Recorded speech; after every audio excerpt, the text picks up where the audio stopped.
시청자 여러분 안녕하십니까? 경제 인사이더들의 신박한 통찰과 함께하는 경제 인사이트 정철진입니다. 먼저 오늘 하루를 뜨겁게 달궜던 경제 뉴스 투데이 핫경제부터 살펴보겠습니다. 정부가 의사들의 집단행동으로 피해가 발생한 경우 정부가 최대한 지원할 수 있도록 의사 집단행동 피해 신고 지원센터를 운영한다고 19일 밝혔습니다. 집단행동으로 인해 중증 응급치료가 거부되는 등 피해를 입었다면 국번 없이 129로 전화하면 상담뿐만 아니라 법률 구조공단과 연계해 소송에 대한 지원을 추진합니다.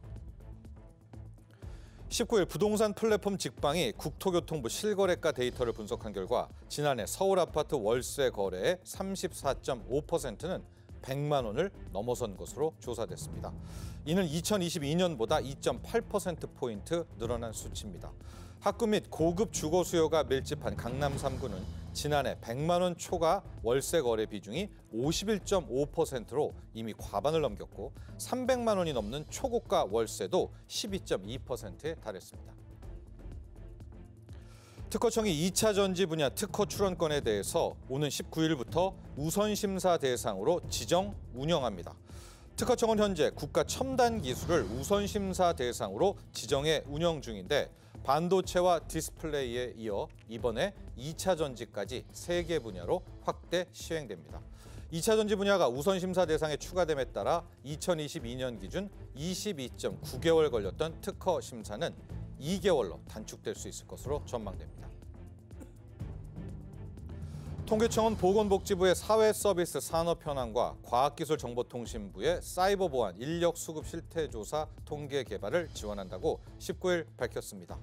이 중 과학기술부의 사이버보안 인력수급 실태조사는 국내 사이버보안 전문 인력의 양성, 수급, 활용 관련 정책에 활용될 예정입니다. 지금까지 투데이 핫경제였습니다. 정부가 2025학년도 입시부터 의대 정원 규모를 2,000명으로 증원하겠다고 발표했습니다. 지난 6일 발표한 의사 인력 확충 목표치는 오는 2035년까지 총 10,000명인데요. 앞으로 대학별로 배분되는 정원, 또 지역 인재 전형 규모 등 후속 과제들이 남아있는 것으로 알려진 상황입니다. 자, 현재 수도권 빅5 병원을 중심으로 전국 전공의들의 집단 사직이 눈앞으로 다가오는 등 이 의대 정원 확대에 대한 후폭풍도 거세지고 있는데요. 오늘의 경제 인사이트에서는 현재 논란의 중심이 되고 있는 바로 이 의대 정원 확대의 주요 쟁점, 또 남은 과제, 보완책과 해법에 대해서 자세하게 짚어보도록 하겠습니다. 본격적인 오늘의 핫 이슈 이야기 나눠보기 전에 자세한 내용 먼저 화면으로 만나보시죠.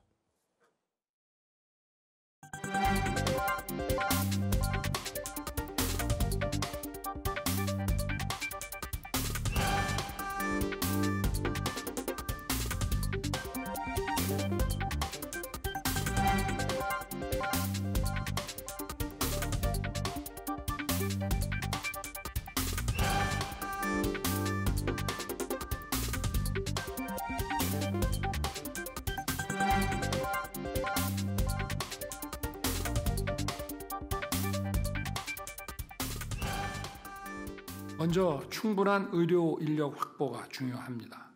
고령 인구가 급증하고 있고 보건산업의 수요도 크게 늘고 있습니다. 또 지역 의료, 필수 의료를 살리기 위해서도 의료 인력의 확충이 필수적입니다. 아무리 좋은 인프라를 구축해도 이것을 실행할 사람이 없다면 무용지물에 불과합니다. 양질의 의학 교육과 수련 환경을 마련해서 의료 인력 확충을 뒷받침할 것입니다. 지금이 의료 개혁을 추진해 나갈 골든 타임입니다.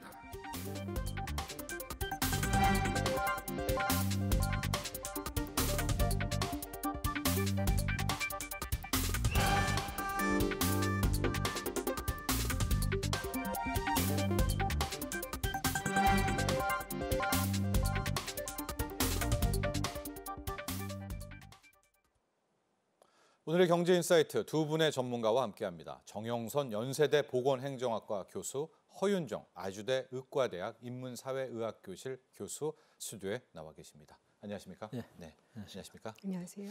자, 먼저 우리 정영선 교수님, 이제 실은 이게 의사 정원 확대 바로 나온 것이 아니라 4대 필수 의료 패키지가 먼저 발표가 된 것이었고요. 이게 의료 인력 확충, 지역 의료 강화, 의료 사고 안전망 구축, 그다음에 보상 세계 공정성 제고 이렇게 돼 있는데 역시 가장 큰 쟁점이 첫 번째 의료 인력 확충으로 이제 모아지고 있습니다. 그래요.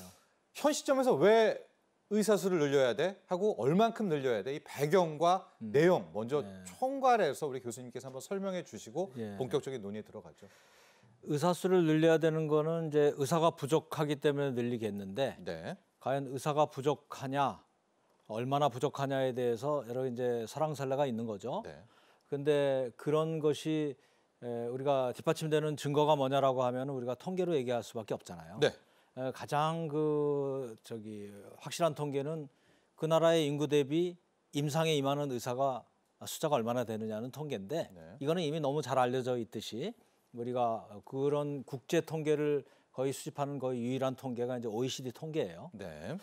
근데 거기 보면은 쉽게 얘기해서 OECD 국가들이 평균이 인구 1000명당 3.7명인데 네, 그렇습니다. 우리가 2.6명이다. 네. 거기는 한의사까지 포함해서 한의사 빼면 2.1명이다. 네. 즉 절반 조금 넘는다 이런 거고요. 지금 저희 2.6명에는 한의사분들이 포함되어 0.5명이 포함되어 있습니다. 그러니까 네. 지금 한참 의대 정원을 얘기하는 거는 2.1명에 해당하는 얘기고 네.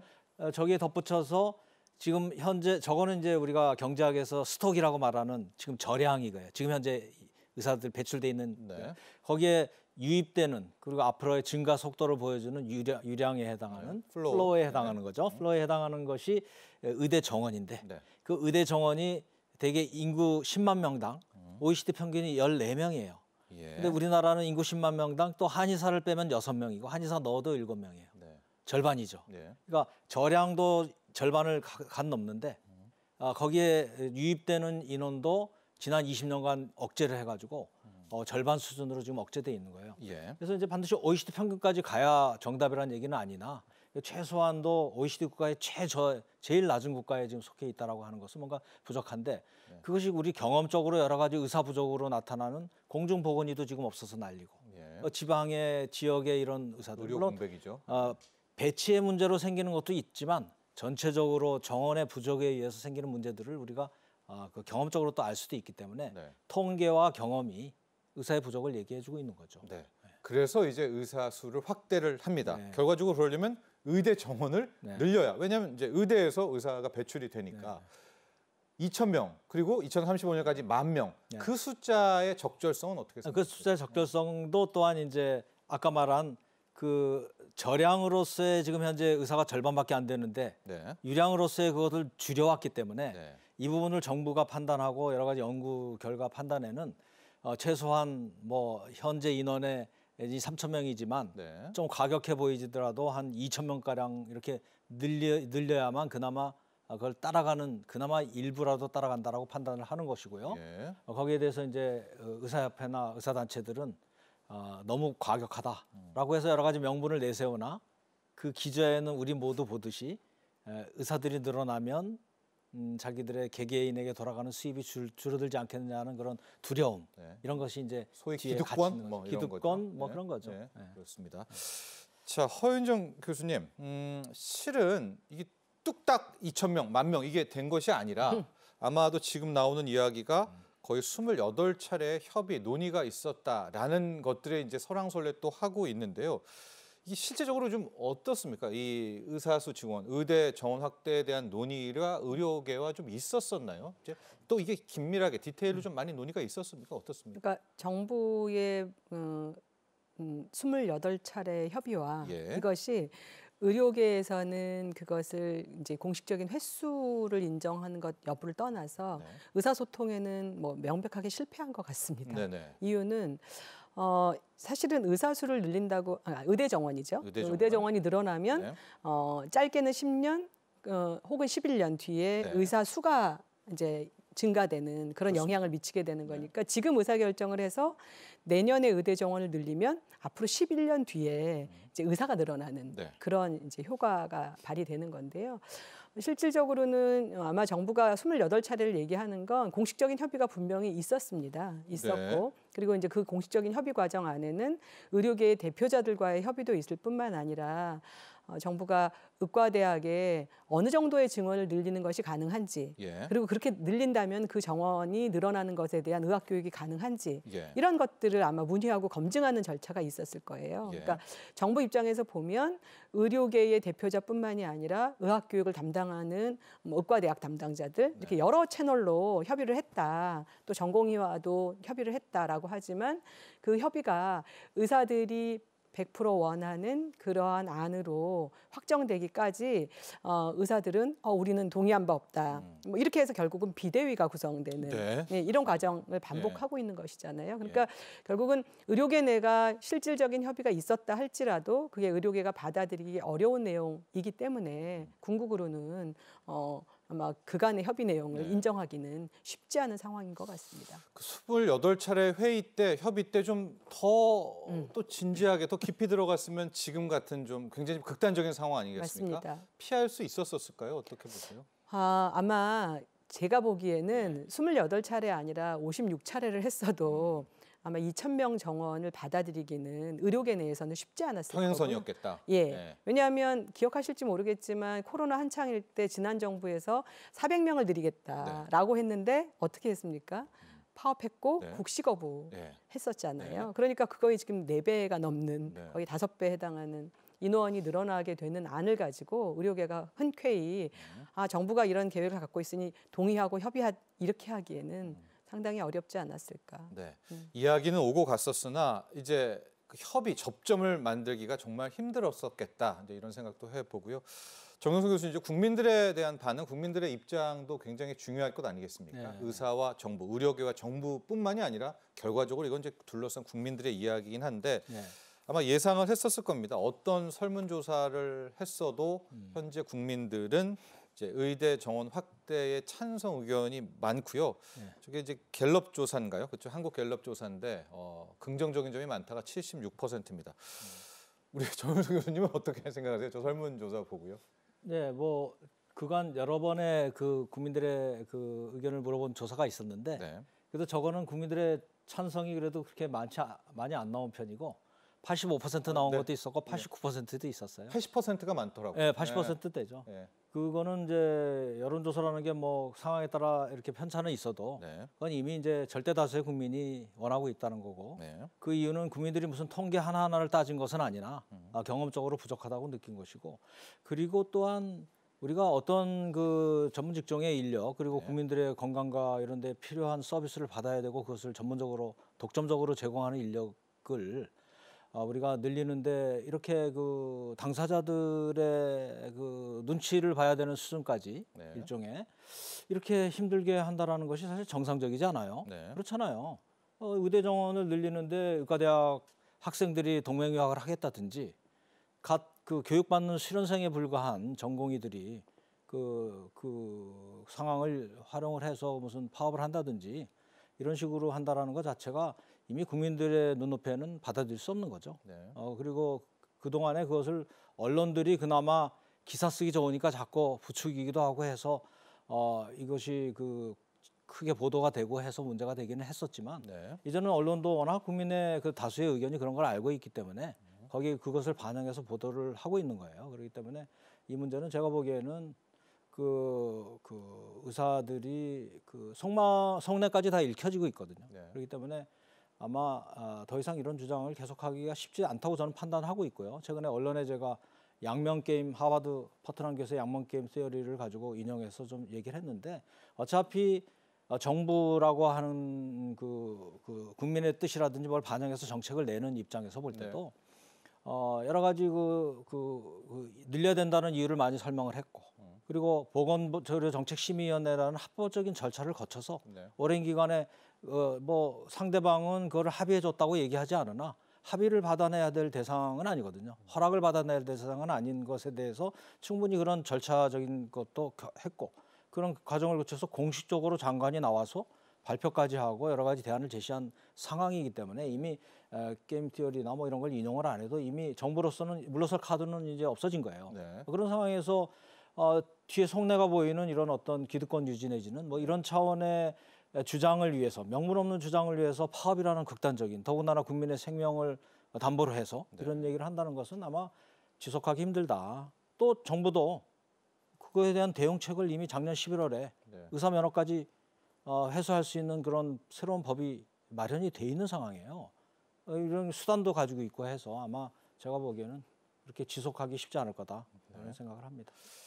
자, 시청자 여러분, 뭐 저희가 아주 디테일하게 들어갈 수는 없겠지만 그래도 굉장히 좀 심화되게 이제부터 논의를 좀 지속해 봐야 될 것 같습니다. 현재 좀 보면 크게 한 3가지 쟁점인 것 같아요. 첫 번째가 현재 의사 수가 부족하냐 아니면 적당하냐. 또 이와 관련해서 의사 수가 늘어나면 의료비가 뭐 줄어들 거냐 늘어날 거냐. 이게 제 첫 번째고요. 두 번째가 이렇게 의대 정원을 확대하게 되면 지금 많이 부족하다고 하는 이제 특수한 학과들 있지 않습니까? 소아과라든가 이런 데는 더 부족해지고 오히려 성형외과, 피부과 의사만 늘어나냐? 아니다. 골고루 늘어날 수 있다. 이거 두 번째 쟁점. 세 번째 쟁점은 역시 지역 의료 공백입니다. 이거 늘린다고 하더라도 지역 의료는 그렇게 빨리 좋아질 수 있다, 없다. 그러니까 3가지 분야로 이제 저희가 이야기를 해보도록 할 텐데요. 자, 첫 번째부터 그거 다 다루려면 한 3일 걸리는데요. 그래도 짧게 두 분의 전문가시니까요. 저희가 한정된 시간 안에서 한번 들어가 보도록 하겠습니다.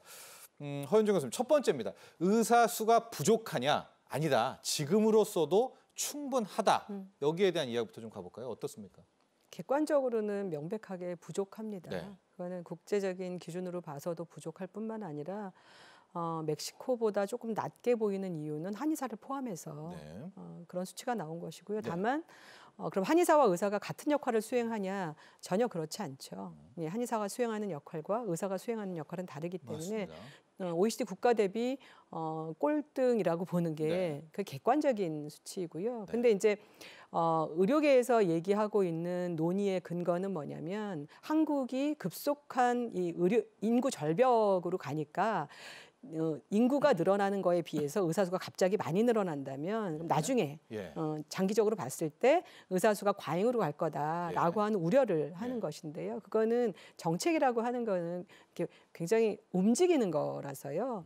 무리스럽게 이 수를 언제까지 계속 가지고 갈 거냐. 이거는 지금의 출발선에서 쭉 갈 거다. 이렇게 예측하는 것은 그건 바람직하지 않습니다. 그건 네. 움직일 수 있는 것이고요. 다만 지금 현재 의사 수가 부족하냐. 그건 객관적으로 부족하다고 나오고 또 국민들이 부족하다고 체감하고 있고 네. 또 그 문제를 해결하기 위해서 필수 의료나 아니면은 지역 의료를 튼튼하게 하기 위한 인력을 찾기 위해서도 실질적으로는 근본적인 의사수는 좀 필요하다라고 하는 것이고 다만 의료계가 주장하는 것들에서 정부가 경청해야 될 얘기들은 사실 굉장히 많이 있습니다. 네. 예를 들어서 자 의사가 늘어난다 한들 그들을 필수 의료로 실제로 갈 수 있게 하는 충분한 기전이 있느냐. 네, 네. 이거는 의사들의 얘기를 좀 경청해서 들어야 될 부분이 분명히 있고요. 네. 또 이제 의대 교육의 질 문제인데요. 실제로 이번에 발표한 2,000명은 각 의과대학이 얼마나 더 늘릴 수 있는가라고 하는 걸 조사하고 또 그것을 검증해서 의과대학에서 충분히 교육 가능하다라고 얘기한 것은 정부의 그 리서치에서는 맞는데요. 사실은 그건 이제 의과대학 교육 과정의 문제고요. 이 의사 수가 이만큼 짧은 시간 안에 늘어난다면 인턴과 레지던트 과정은 실제로 그렇게 빠른 시간 내에 준비할 수 있는 임상 훈련의 메커니즘이라든가 이런 것들이 그렇게 한꺼번에 생길 수 있지 않습니다. 우리 의대 현재 예. 수준이요? 그러니까 우리 네. 의과대학은 현재 제도적으로 네. 고등교육법이나 의료법에 근거해서 의과대학의 교육 과정이 질이 담보되지 않으면 국시를 응시할 수 없도록 해놓고 있어서 네. 아마 의과대학 교육과정은 일정 정도 투자하고 보완한다면 갈 수 있을지 모르지만 그들이 의과대학 국시를 통과하고 나서 인턴과 레지던트 과정을 갈 때 네. 지금 3,000명 수준이 5,000명으로 늘어나서 그 숫자가 된다라고 하면 짧은 시간 안에 임상 교육을 할 수 있을 만한 그런 트레이닝은 상당히 정밀하게 잘 짜서 준비해야만 이런 의사로 키우기 위한 이 훈련 과정 네네. 이게 이제 공백이 없어질 거다. 그래서 경청할 얘기가 아예 없는 건 아니다라고 네. 하는 것. 근데 지금 이제 약간 제가 봐서는 감정 싸움까지 간 것 같습니다. 그러니까 논리적으로 네. 그냥 객관적인 수치도 인정하지 않고 부족하지 않다, 충분하다, 뭐 이렇게 얘기가 나오면 이건 굉장히 의사소통하기가 어려운 네. 이제 그런 수준까지 가 있는 거로 보여지고요. 네. 아마 이렇게 많은 숫자의 정원 확대를 이렇게 급작스럽게 들고 나온 것에 대해서 좀 서로 감정적인 측면. 예, 감정까지 상한 거 아닌가라고 의심할 정도로 너무 강대강의 형태로 가고 있는 것이 국민들에게는 돌이킬 수 없는 건강 위해로 갈 것이라서 네. 저는 아까 이제 뭐 신고센터 이렇게 얘기했는데 신고센터에 사후적으로 행정 정보를 수집할 수 있을지 모르지만 이미 훼손된 국민의 건강권 이거는 돌이킬 수 없습니다. 사후죠, 그게. 그렇습니다. 예, 예, 네, 예. 그래서 그건 돌이킬 수 없는 가치이기 때문에 이 문제에 대해서 의료계도 또 정부도 보다 더 좀 합의를 이끌어내는 노력 필요할 것 같습니다. 네. 저희가 오늘 뭐 이 프로그램, 이 코너를 진행하는 것도 역시 결과적으로는 합의죠. 합의와 이르러서 우리 또 지금 극박하게 있는 환자분들에게 이런 의료적인 피해, 사고를 좀 최소화한다. 그런 목적도 함께 있는데요. 정영선 교수님, 앞서 그 주제도 한 번 더 가볼게요. 네. 지금은 이제 부족하진 않지만 인구 절벽을 감안하면 이 플로우 차원에서는 의사가 과잉될 것이다 하고 의사질 떨어지는 것이 아니냐. 의사 선생님들 지금 우리나라의 의사 선생님들 수준은 뭐 다들 인정하게 세계 최고 수준이라고 하지 않습니까? 이 두 가지 측면은 어떻게 보십니까? 일단 통계적으로도 그 주장은 전혀 맞지 않아요. 네. 왜 그러냐면 아까 얘기했잖아요. 네. 저량도 절반을 조금 넘고 거기에 흘러들어가는 현재 유량도 절반 수준이에요. 네. 우리 인구가 갑자기 10년 내로 절반이 되는 거 아니잖아요. 즉 인구 대비 비율은 전혀 맞지 않는 얘기고 네. 인구는 약간 감소하는 정도예요. 물론 장기적으로는 감소하죠. 그 정도의 장기는 우리가 10년 정도 배출되는 인력의 흐름과 그 당시 상황에 맞춰서 또 조절해 나갈 수 있어요. 또 줄여도 된다. 당연하죠. 네. 이제 그런 말씀인 거고 네. 그러나 지금 현재 그 의사협회에서 주장하는 인구가 감소하기 때문에 지금 절반밖에 안 되는데도 늘리지 말라는 거는 논리가 맞질 않고요. 네. 그 근저에는 말씀드렸잖아요. 우리 그 숫자가 늘어나면 우리 수입이 줄어든다는 그것이 보이기 때문에 그 속내가 그런 주장을 하는 이유는 알겠으나 그 누구나 다 이해할 수 있는 거고 또 더 큰 거는 우리나라 지금 이제 인구 구조가 더 중요하죠. 다른 나라들이 왜 지금 그렇게 갑자기 영국, 독일 할 것 없이 최근이에요. 지난 몇 년 사이에 저렇게 의사 수를 늘리느냐. 네. 그것은 이미 인구 고령화하는 누적된 상황이 이미 그것을 보여주고 있는 거죠. 그래서 의료의 수요라고 하는 것은 인구가 크지만 인구에다가 거기에 고령화 수준이에요. 네. 근데 우리는 절대적으로 고령화 수준이 급격히 늘어나고 있기 때문에 이미 수요의 증가는 뭐 객관적으로 이제 확인이 되는 거고 그런 것을 고려할 때 뭐 10년 내로 10,000명이다, 2만 명이다, 3만 명이다 이런 부족이 나오는 거예요. 그거는 가정에 따라 달라지나 네. 어떠한 증거를 보더라도 지금의 상태를 계속해서는 이 수요를 맞출 수 없다라고 하는 것은 이제 얘기되는 거고 뭐 그런 것이 있는데 그 플러스 그 안에 이제 질 수준은 어떻게? 질 수준도 마찬가지예요. 그 수준이 이제 교육이라는 거를 얘기를 하는데 네. 지금 그 의과대 이제 25년에 2,000명 늘리잖아요. 그러면은 25년부터 27년까지는 2년 동안 예과 과정이에요. 물론 예과에도 의학 교육이 있기는 하나 뭐 그건 미미하고 그 다음에 1년에 2,000명씩 늘어나서 조금씩 점진적 인상인데 우리 그 의과대학에 임상하는 교수는 충분해요. 기초의학 교수가 좀 부족한데 뭐 그 부분들은 여러 가지 뭐 정부가 지원을 한다고 얘기도 할 뿐더러 또 자체적으로 교육하는 교육 그 의과대학에서 이제 증원을 해서 충분히 해결할 정도의 우리 텀을 가지고 있다고 보고요. 지금 그런 정도의 기초의학 교육이 지금 뭐 과거에 지금 우리나라의 의료 수준이 세계 최고라고 얘기하는데 네. 그 중견이 되고 있는 지금 50대, 60대 이런 나이 든 의사분들이 그 당시에 뭐 지금 의과대 학생들만큼 성적이 좋았어요. 그 당시에 의과대학 교육 수준이 지금만큼 좋았습니까?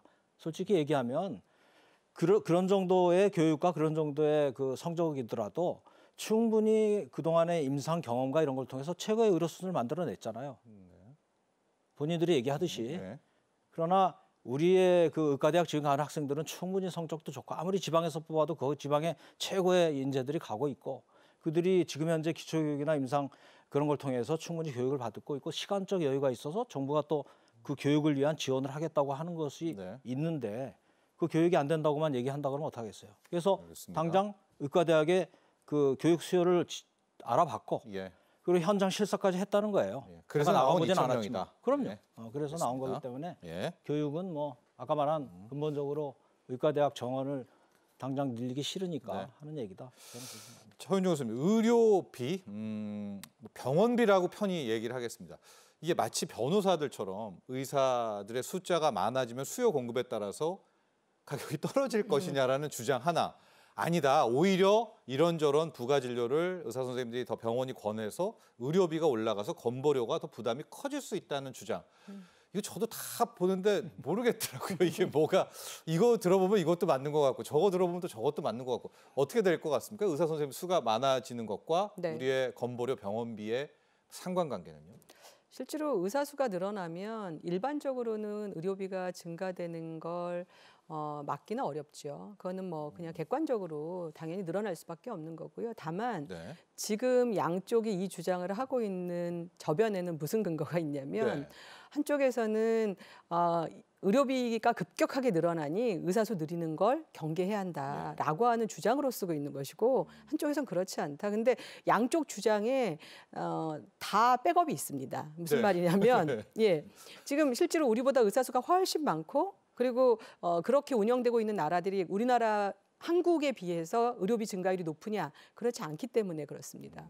뭐 유럽도 그렇고요. 네. 지금 바로 옆에 일본도 마찬가지입니다. 네. 일본은 세계 최고의 고령 국가인데 저희 한국보다 의료비 증가의 속도나 이것이 전혀 네. 그렇지 않습니다. 네. 그러니까 어떤 정책을 가지고 어떻게 통제하고 또 어떻게 관리하느냐의 문제이지 네. 이게 아무 조건 없이 의사 수만 늘어나면 지금하고 똑같이 하면서 의사 수만 늘어나면 당연히 의료비는 늘게 돼 있죠. 예. 그러니까 그 주장이 틀린 말은 아니지만 그런 상태로 그대로 가서는 한국의 의료는 지속 가능하지 않고 그리고 그 지속 가능하지 않은 틀로 인구 절벽이라는 산을 넘을 수가 없다. 네. 그러므로 의사 정원 확대와 의료비 증가는 분명히 상관관계가 있지만 그게 아무런 정책적 조처를 하지 않았을 때 얘기고요.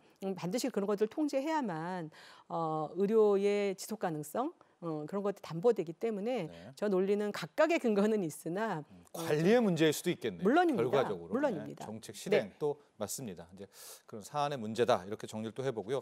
정윤석 교수님 이제 두 번째 중요한 쟁점입니다. 지금 저도 이걸 또 보면 의사 선생님들의 주장도 일리가 있다 이런 생각이 드는데 이렇게 늘어나게 되면 다 피부과, 다 성형외과 갈 텐데 그러면 이게 의대 정원 수 늘은 거와 무슨 의미가 있느냐? 이게 맞는 의견입니까? 아니면 또 이걸 어떻게 커버할 수 있는 방법이 있습니까? 조금 전에 의료비 증가 이거는 이제 우리가 흔히 의사 유인 수요라고 하는데 네. 거기에 대해서 제가 최근에 어느 모 신문에 칼럼까지 쓰고 설명할 말이 많은데 지금 네. 딴 주제로 넘어가셔가지고 아까 허 교수님 말로 대충 약간 네. 뭐 한 80% 비슷하니까 예. 넘어가겠습니다. 그러니까 그쪽으로 갈 거냐라는 얘기죠. 네. 근데 이제 항상 지난 20년간 제가 이 논쟁을 사실은 뭐 상당히 주도하기도 했었던 측면에서 네. 항상 이제 핵심은 뭐냐면 의대 정원이에요. 네. 정부 정책이 할 수 있는 건 의대 정원밖에 없어요. 배치권이 없잖아요. 네. 그리고 그러니까 세 가지죠. 이 가장 우리가 적재적소에 간다면 적정 인원만 뽑아가지고 적재적소에 탁탁 배치하면은 정말 사회적으로도 비용도 최소화하면서 아주 효율적이겠으나 네. 당사자들은 돈 잘 버는 데가 있는데 거기 똑같이 의과대학 어렵게 갔는데 거기 가고 싶어 하잖아요. 예. 그러니까 그걸 막을 수가 없잖아요. 예. 그리고 그러니까 안 가니까 일단 그건 안 되고 그러면은 이제 우리가 강제로 그쪽 가지 말고 필수 의료에서 열심히 일해라고 강제권을 가져야 되는데 예. 정부가 그런 권한이 없어요. 예. 근데 나라에 따라서는 예를 들어 독일, 우리 건강보험제도가 독일에서 왔는데 독일 같으면 보험의사라고 하는 것이 지역별로 쿼터가 있어서 그 지역에 누군가 나가줘야 들어가요. 그럼 지역별로 규제가 되잖아요. 예. 그런 나라도 있는데 우린 그런 권한이 없어요. 그거 하면 헌법 위반으로 지역 거주 자유, 직업 선택 예. 안 돼요. 그러면 이제 그러면 어떻게 할 거냐라고 하는 거잖아요. 결국 정책이라는 거예요. 그러면 할 수 있는 것은 의대 정원밖에 없는 거예요. 네. 실효성 있는 정책이. 네. 그럼 의사들이 충분히 공급돼서 거기 갈 사람도 가고 여기 올 사람도 오고 이렇게 배치가 돼야 되는 거 아니겠어요? 네. 그렇게 얘기하면 이제 우리가 이렇게 고생해서 이렇게 엘리트로서 우리 사회에 이렇게 뽑힌 나를 그러면 낙수 효과에서 밀려서 가게 만드냐? 기분 나쁘다라고 얘기를 하는 거죠. 네. 그럼 어쩌자는 거예요? 네. 방법이 없는 거죠, 그죠? 방법은요. 그래서 우리 사회가 정책적으로 할 수 있는 것과 없는 것을 구별을 해야 돼요. 그래서 핵심은 지금 현재 우리의 선택지는 선택의 문제는 딱 하나예요. 의대 정원을 늘릴 거냐 말 거냐. 나머지의 여러 선택들은 네. 우리가 이제 앞으로 취해 나갈 거고 그것을 정부는 하겠다고 필수 의료 패키지라는 걸 내세웠고 거기에 대해서는 저도 할 말이 많아요. 다 찬성하는 것도 아니고. 그러나 정부가 일단 필요 조건으로서의 정원이라고 하는 것을 정책을 내세워놓고 그것이 가서 적재조세 안 된다고 하니 그에 필요한 충분 조건들을 내세운 거예요. 네. 그러면 의사협회나 이런 쪽에서는 그거를 받아서 거기에 맞는 것을 하든지 아니면 이 조건이 그런 걸 충분하지 않다든지 이런 얘기를 하되 일단 필요 조건이 안 되면은 나머지 아무것도 할 수 없다라는 것. 이 자체에 대해서 블로킹을 하게 되면 나머지 어떠한 것도 가능하지 않은 거죠. 그래서 우리가 논점을 흐리기 위해서 배분의 문제나 지역의 문제를 얘기할지는 몰라도 결국 우리의 핵심은 그래서 정책 가능한 의대 정원은 어떻게 할 거냐예요. 예. 의대 정원은 늘리고 그다음에 다른 것도 보충해 나가야 하는 거죠. 그러니까 개별 쟁점이고 예, 1번을 해결하고 2번 가고 3번 가자. 그리고 쟁점을 흐리지 말라는 거예요. 예. 그건 다 쟁점 흐리기로 지난 20년간 해오던 얘기고 그것을 그래서 그런 쟁점 흐리기에 대응하자고 지난 정부 때 지역을 강조한 대책을 내세운 거예요. 네. 그러나 그걸 그랬을 때 어떻게 했느냐? 그런다고 의과대학 만든다고 누가 거기 가냐? 그 계약해 놓는다고 장학금 준다고 안 간다. 뭐 이렇게 해가지고 또 의료 공급 단체에서 또 거부했던 겁니다. 그러니까 네. 지역 배분을 얘기하면 그거 그래봤자 안 간다고 얘기하고 청원을 늘리겠다 그러면 그런다고 지역 안 간다고 얘기해서 계속 회피하니 결국 정책적 선택은 의대 정원을 이번에는 확실하게 정책 결정을 해나가고 그 다음에 보충해 나가는 두 번, 세 정책이다. 번째 가자. 그렇죠. 예. 그렇게 얘기했습니다. 자, 서윤정 교수님은 또 어떤 입장이십니까? 왜냐하면 이제 정원 확대가 있고요. 그다음에 필수 의료, 지금 소아과, 산부인과 부족한데 늘려서 부족한 대로 못 보낸다 하고 그 다음에 이제 지역 의료 안배. 이게 이제 우리 정 교수님은 개별 쟁점으로 하나씩 풀어가야 된다는 거고 또 의사협회에서는 이걸 하나로 가야지 왜 또 나누냐. 어떤 입장이시고 또 어떻게 이걸 해결할까요? 아마 지역 의료나 필수 의료 공백을. 예, 의료계는 필수 의료 패키지 안에 대표 선수로 의대 정원 확대가 들어가 네. 있기 때문에 이걸 분리해서 생각하지 않고 하는 것이 뭐 의료계가 바라보는 거는 뭐 타당한 것 같고요. 왜냐하면 크게 같이 발표를 했으니까. 근데 지금 이 문제에 있어서 저희가 그 생각하지 않아야 될 게 뭐가 있냐면 이 문제를 논리적으로 지금 이게 영향을 받지 않을 거냐, 받을 거냐. 네. 당연히 아무리 수를 늘려놔도 필수 의료 분야로 가지 않겠다. 네. 예, 지금 제도적으로 막을 방법이 없습니다. 안 갈 것 같은데요. 예, 제가 봐도 의사 선생님들이. 그러면 저희 이 문제는요. 지금 몇 배를 늘려도 안 된다라고 이렇게 의료계나 정부가 팔짱을 끼고 있을 문제가 아니라는 거죠. 네.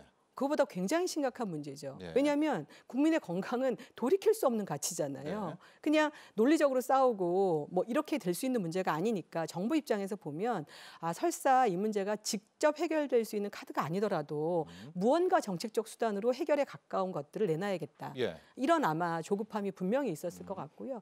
저는 지금 의료계나 정부가 그 잘 보고 있지 못하는 것 중에 하나가 뭐가 있다라고 보냐면 지금 전공의들이 가장 먼저 나서서 지금 사직하고 예. 의료 현장을 떠나겠다라고 얘기하고 있잖아요. 예. 근데 이게 어떤 차이가 있냐면 과거에 일하던 의료인 세대와 지금 전공의 세대는 굉장히 달라요. 네. 그건 일반 기업에서도 되게 다르게 나타나고 네. 있거든요. 그러니까 지금 현 정부가 생각하고 있는 의료 인력 확대의 그 모수 안에는 저는 뭐도 포함돼야 되냐고 본다면 이 뒤에 뭐 MZ 세대나 아니면 그 X 세대나 기타 이후 세대들이 과거에 의료인들이 경험했던 과거에 감내했던 긴 노동 시간 그리고 고강도의 노동 행위 이걸 감내할 수가 없습니다. 그래서 스웨덴 같은 데는 훨씬 더 지금도 의료 인력이 많음에도 불구하고 더 늘리는 거거든요. 그러니까 훨씬 더 여유 있는 의료 인력을 가지고 더 노동 시간도 줄이고 노동 강도도 줄이고 이렇게 해서 의료인도 지속 가능한 형태의 직장 이런 것들을 그 생각하는 건데 그러려면 사실은 의대 정원 확대 네. 이거를 좀 다른 측면에서도 네. 반드시 좀 집중해서 봐야 되는 그런 당위성도 있다라고 보여집니다. 결국은 저희가 지금 지역과 필수 의료 문제를 해결함에 있어서 불행하게도 필수 의료는 지금 정의조차 없는 상태입니다. 예. 어디가 필수냐? 그렇죠. 없습니다. 네. 그러면 모든 의료가 어느 한 군데 빠져가지고 될 수 있는 의료는 없습니다. 네. 예를 들어서 우리가 지금 성형 이거 필수 의료 아니다라고 분류하는데 절대 그렇지 않습니다. 화상을 입고 났을 때 그 얼굴을 사회로 복귀시키려면 필수 의료가 되는 거죠. 그러니까 의료에 있어서 필수가 아닌 것은 없는데요. 지금 이제 현재 이렇게 막 생각하고 있는 모든 의료에 대해서 필수냐 비필수냐 이렇게 나누고 또 그것이 또 돈과 연관되고 이런 형태로만 좀 보지 말고 우리 국민들이 지역에서도 안전하게 내 생명을 지키고 응급의료로부터 소외되지 않는 그런 의료를 만들기 위해서 의료계와 정부가 좀 지금이라도 정말 전격적으로 머리를 맞대고 해결할 수 있는 제3의 카드를 좀 찾아서 나서는 게 훨씬 더 시급한 문제라고 생각합니다. 네. 저희가 더 의견을 들어야 되는데 여러분 이제 시간도 한계가 있어서 뭐 제가 좀 짧게 정리를 좀 해보면 지금 좀 우리나라의 큰 문제가 필수 의료 공백, 가령 뭐 소아과 부족한 것들이 있고요. 지역 의료 공백입니다. 지방에 또 사시는 분들은 수술 받으려고 이제 서울 수도권으로 다 올라와야 되는데 그걸 또 제도적으로 해결할 방법이 만만치가 않다는 겁니다. 왜냐하면 의사 선생님들의 또 선택의 자유가 있는 것 아니겠습니까? 또 그분들도 의사 선생님들이긴 하지만 또 경제적인 이익을 추구해야 되니까 그걸 강제할 수 없어서 북부 유럽에서도 가장 밑바닥의 첫 번째 방안인 의사수를 좀 확대해 보면 거기서부터 좀 어느 정도의 타협점이라든가 뭐 흐름들이 나올 수 있지 않느냐라는 이제 그런 취지의 의대 정원 확대, 의사수 확대 취지도 있다. 이렇게 좀 정리를 해 보고요. 정부의 의대 증원 확대에 지금 좀 시급한 문제가 여러분도 좀 아시겠죠? 이 전공의들이 사직서 제출 등 집단 행동을 단행하면서 좀 후폭풍이 커지고 있습니다. 이제 의료 공백이 가시화되고 있고 그게 현실화되면 피해는 고스란히 국민에게 돌아갈 수밖에 없는데요. 자, 정부와 의료계가 이 갈등을 어떻게 풀면 좋을까요? 준비된 영상 보고 난 후에 이야기 계속해 보도록 하겠습니다.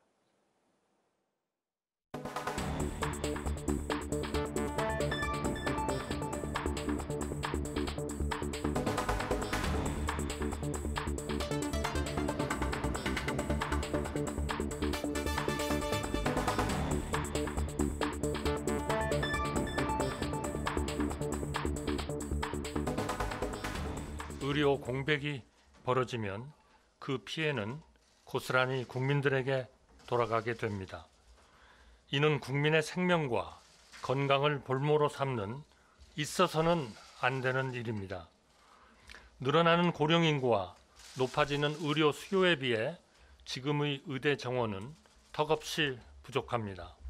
지금 이 상태가 지속된다면 2035년에는 의사가 1만 5천 명 부족할 것으로 보입니다. 불과 10년 안쪽에 닥쳐올 현실입니다. 전문의를 배출하는 데 소요되는 시간을 고려한다면 의대 정원 확대는 더 이상 지체할 수 없습니다.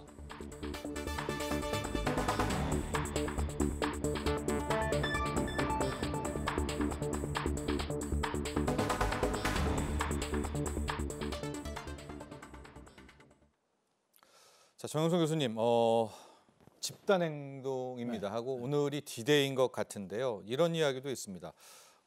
의사 단체가 이렇게 집단 파업하는 사례가 우리나라뿐이다, 아니다, 뭐 다른 나라에도 있다. 뭐 팩트는 뭔가요? 팩트는 집단 행동을 하는 거는 뭐 다른 나라에서도 많이 있었죠. 네네. 있었고 제가 OECD 가입했을 때 97년도에 네. 거기 근무를 해서 5년간 파리에 살았었는데 예. 그 당시에 이미 알랭 주페 정부 때 98년도에 의사들이 뭐 대대적인 스트라이크를 일으키고 그런 그래서 그거를 정리해 가지고 제가 보고서도 만들고 막 이랬던 경험이 있거든요.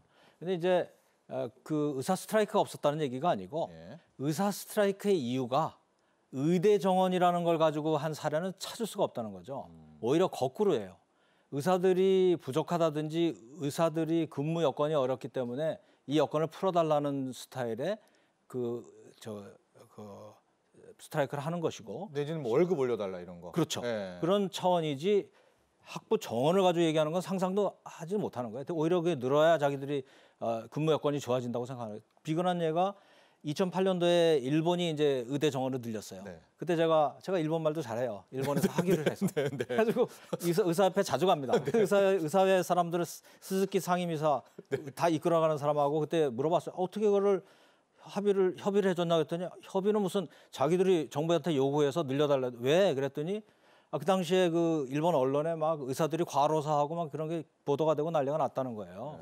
그래서 자기들이 오히려 늘려달라고 했고 그래서 OECD 그 당시에 평균이 한 3.0이고 그쪽이 2.45 정도 됐었는데 그걸 늘려달라고 해서 일단 10%씩 늘리는 걸로 그렇게 일단 발표가 돼가지고 진행을 했었죠. 그러니까 제가 이 말씀을 드리는 거는 그 근본적으로 의대 증원을 가지고 거기에 대해서 얘기를 한다는 건 있을 수가 없다는 판단이고요.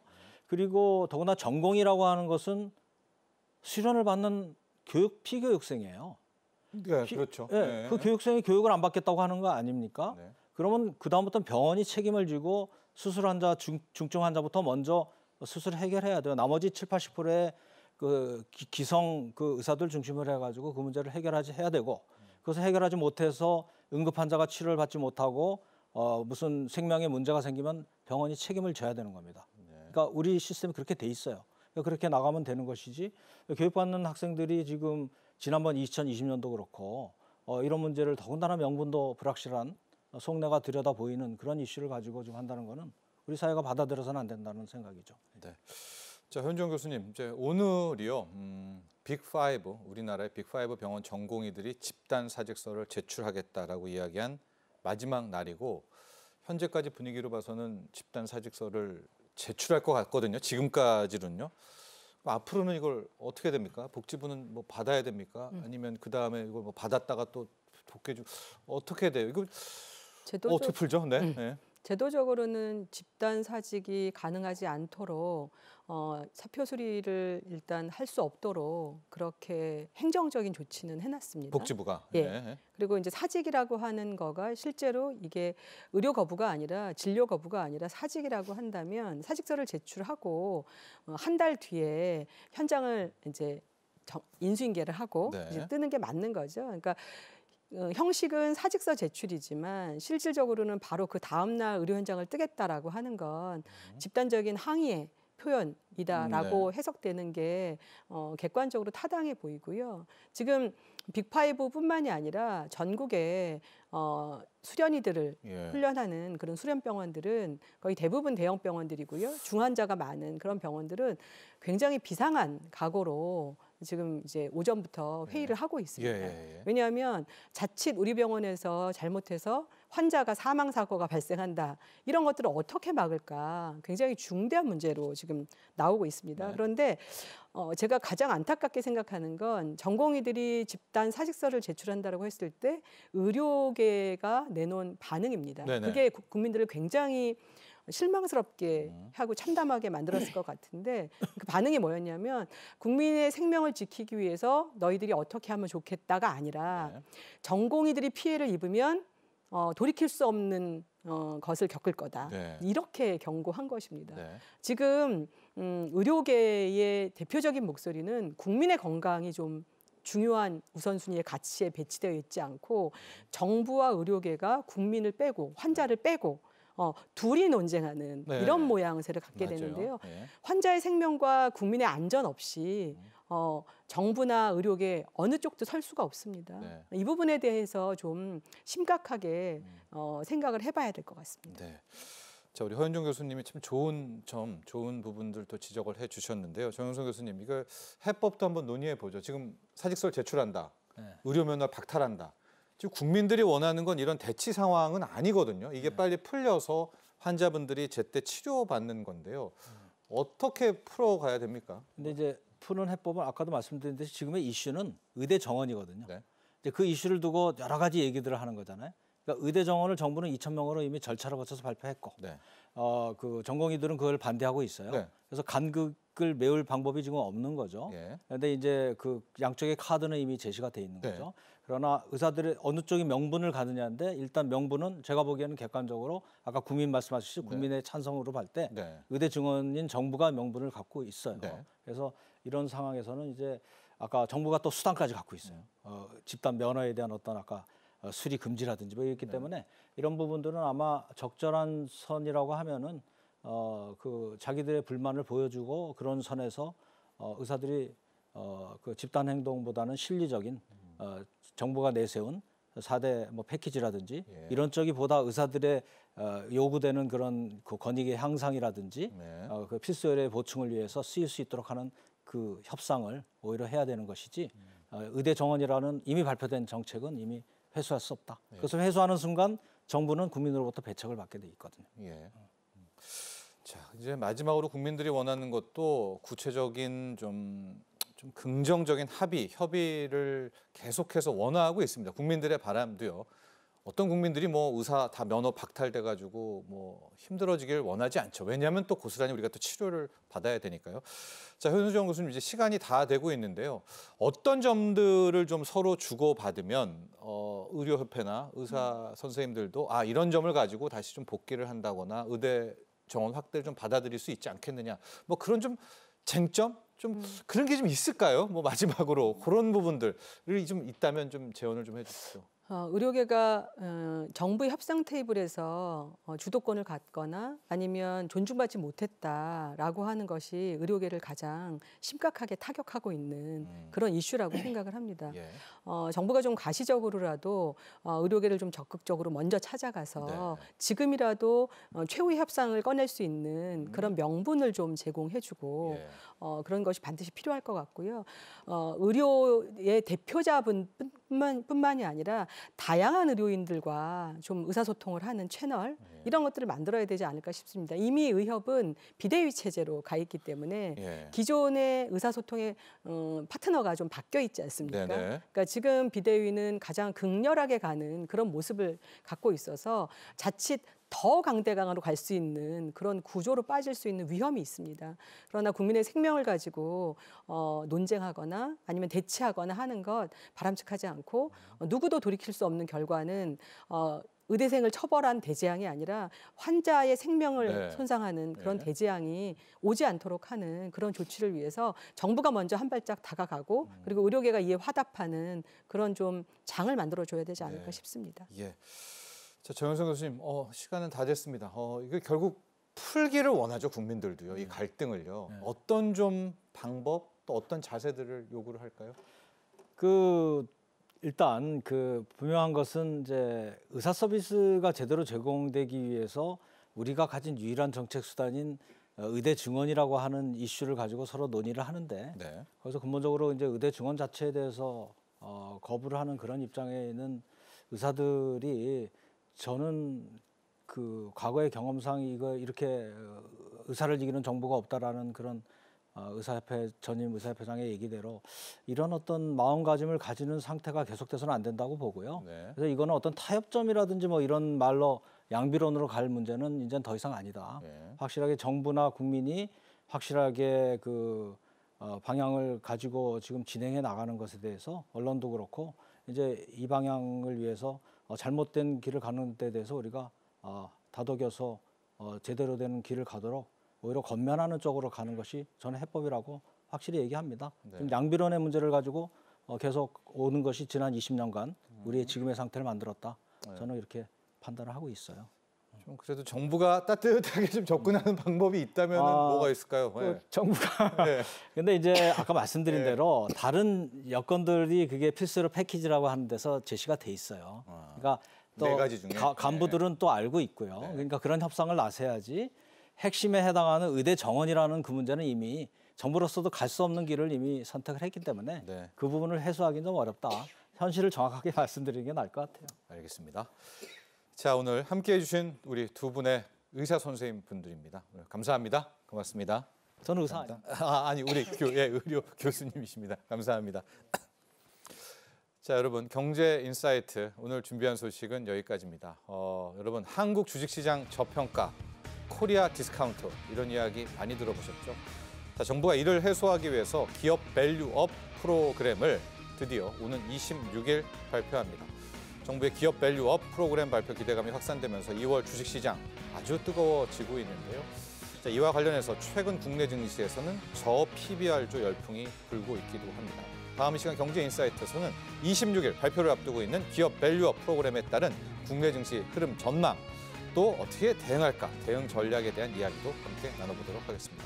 오늘 함께해 주신 시청자 여러분 감사합니다.